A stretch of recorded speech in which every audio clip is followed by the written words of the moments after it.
What's up, everybody? Justin here at Sound Splitter Studio, and I just want to do a video kind of showing these two Big Muff pedals that I have here at the studio. They both say Big Muff on them, and they have the pi symbol, both made by Electro-Harmonix, but they sound completely different. This guy here was made in Russia in the 90s, about 94.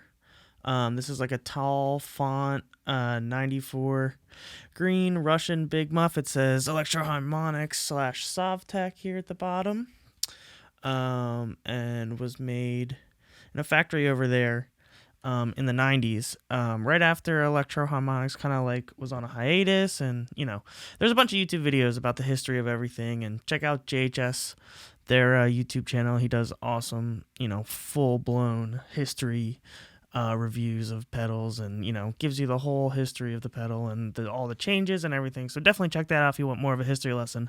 But I just had these two here, and it was just crazy to me how different they sounded.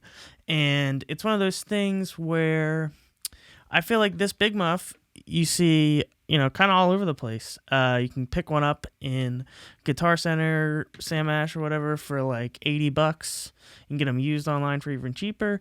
And it's one of those pedals that a lot of people either love it or they hate it. I know for me, it was one of those pedals that I plugged in and you turn it on and it just sounds awesome and huge and super distorted. But anytime I went to use one of these live with a band, as soon as I clicked it on, my tone would be sucked out completely, and my guitar would just kind of disappear in the mix, and I'd be like, "Whoa, where'd my guitar go?" Like, it would never cut through with a full band like I really wanted it.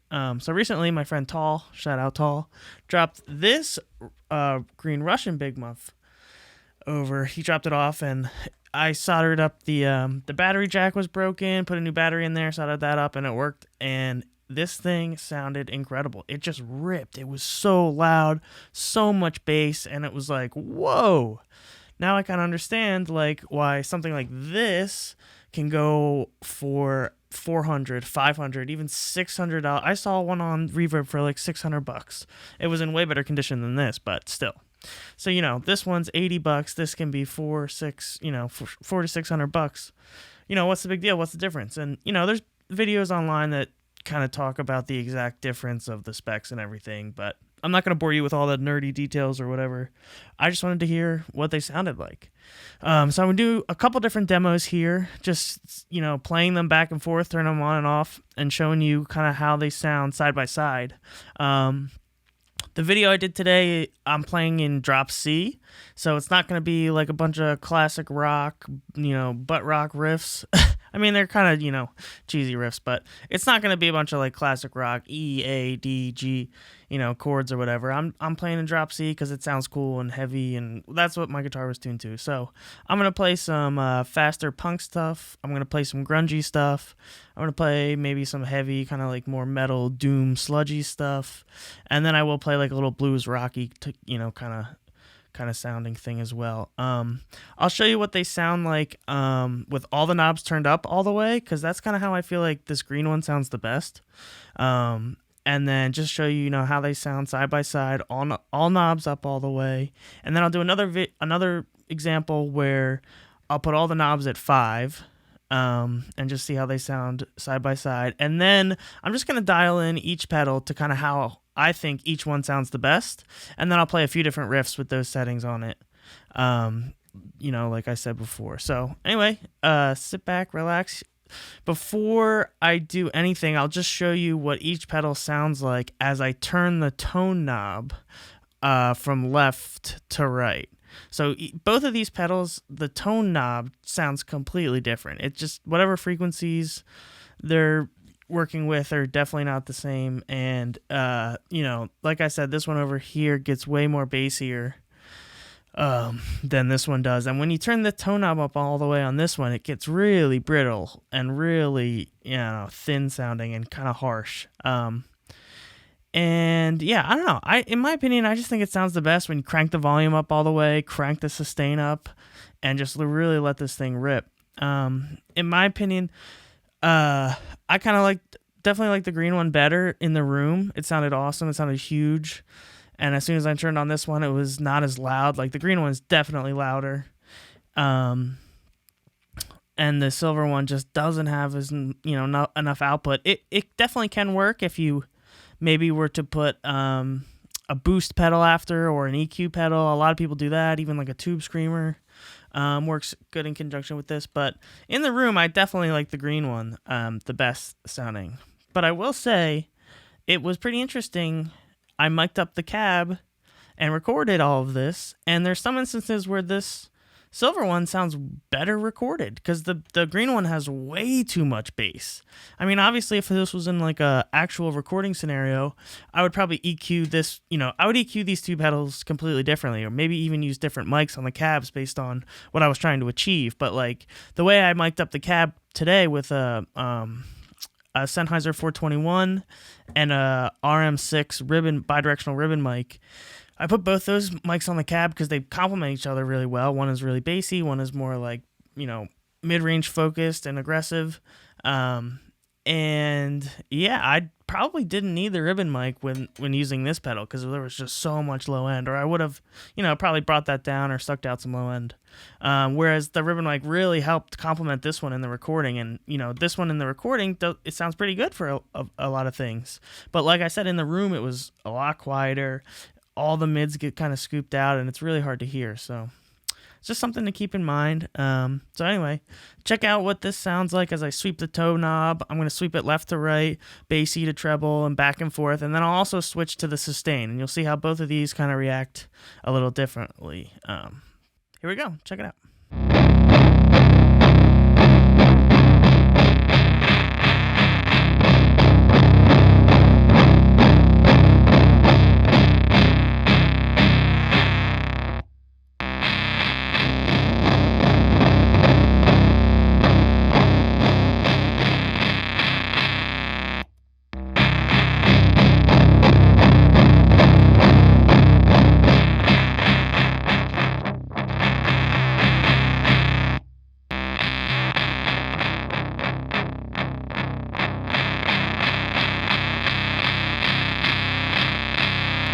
So yeah, as you can see from that, the green one is definitely more bassy. This one definitely has more kind of fizzy top end, fuzzy, and it's definitely quieter. With the volume cranked, the sustain cranked, this green one is way louder than this guy. But it does have its own flair kind of vibe. So next I'll show you what each one sounds like with the knobs all turned to 5. And I have this blue tape on the knobs just so I could easily see where the knobs are, facing, because the couple of the knobs are in the wrong spot and the dots aren't in the right spot, and it's hard to line them up exactly. So I just put this crappy tape on them to help me with that. So that's what you'll see in the video. But yeah, so now you'll see it with both pedals at all the knobs are straight up and down at 5.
So yeah, you can kind of hear they sound a little bit more similar when the knobs are at 5 compared to, cranked all the way up, which we heard before.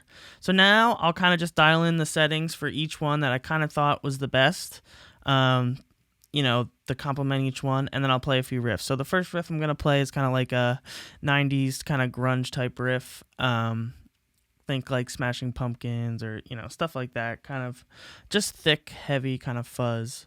So yeah, let's see what that sounds like.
All right, next up, I'm just gonna do like a faster punk, hardcore punk type riff, just to see how that kind of tone. These pedals probably wouldn't be what you would use for that type of sound, but I just wanted you to play something different that's not like a stupid blues rock riff or whatever. So, yeah. So let's listen to see what like a faster, more upbeat punk hardcore type riff sounds like.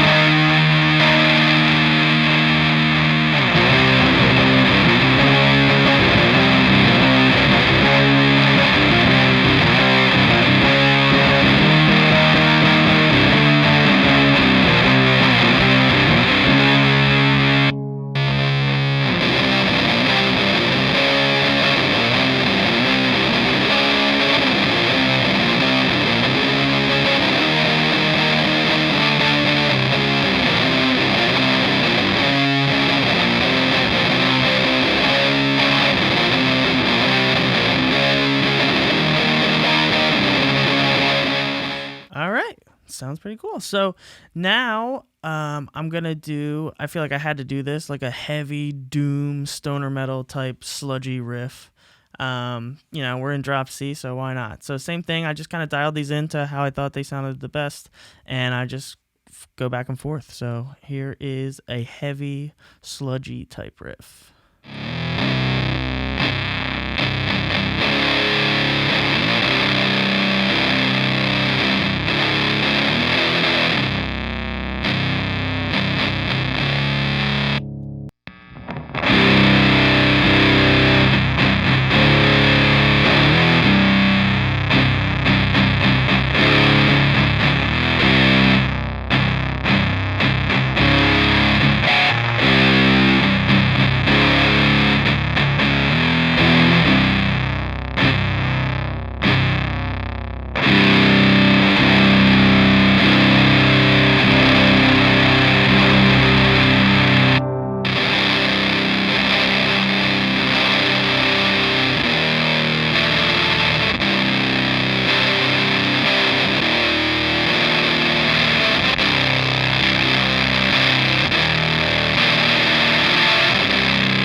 All right, and finally, I'll just kind of dial these in again to play just like a kind of heavy blues rock, kind of like hard rock, pentatonic type riff. I just started jamming, and I'm just playing like dumb pentatonic stuff. But you can kind of hear how that sounds with this type of riff and these two pedals side by side. So let's see how that sounds.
so that's kind of all I recorded. Just a couple different riffs. They're all in drop C, so a lot of them sound kind of similar. But I just wanted to show really how different these two guys really sound. It's crazy. They're both Big Muffs. One is from like 2010. It's just a reissue of the silver guy, you know, the one you see everywhere, which I think is like the 70s one, but this one was reissue. And then this is just the 94 Sovtek Electro-Harmonix Russian Big Muff. So that was made over there. And yeah, they sound super different. They both are great for that thick, kind of fuzzy tone. This one, I would say, is definitely better for playing with a band live. This one is definitely more of like a cool studio tool to get a sticky, fuzzy sound. You know, it sounds good recorded. Doesn't sound that great live. But, you know, you can use this in conjunction with some EQ pedals, a boost pedal, things like that, and you can really get this thing to jump out a little bit more.